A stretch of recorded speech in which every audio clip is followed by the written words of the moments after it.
Initialement programmé pour le 19 octobre 2015, les élèves guinéens devront désormais attendre le 9 novembre pour rejoindre les classes.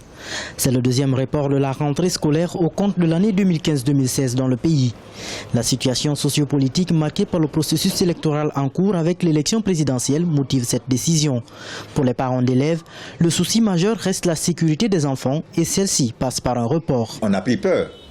Parce que vouloir ouvrir, n'est-ce pas, l'école le 19 comme prévu, eh bien, nous ne pouvons pas nous mettre à l'aise, nous ne pouvons pas nous mettre à l'abri. C'est-à-dire les enfants de première année, les enfants disons même de ceux du maternel, et même les femmes, le cas des femmes, vous ne pouvez pas nous permettre, n'est-ce pas, d'autoriser ou alors de les laisser aller à l'école nos enfants.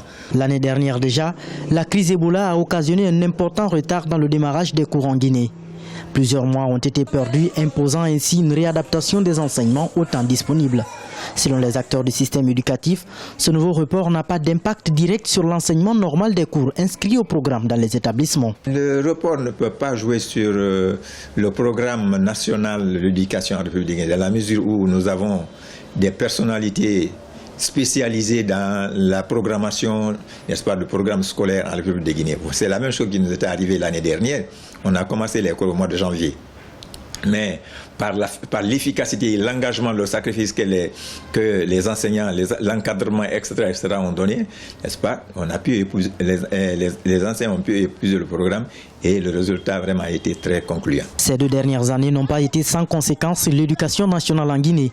Grâce à des programmes de rattrapage, les acteurs du système éducatif ont souvent pu rattraper le retard occasionné par les différentes situations sociopolitiques ou sanitaires. Le 9 novembre 2015, les élèves sont attendus dans les classes pour le démarrage effectif des cours.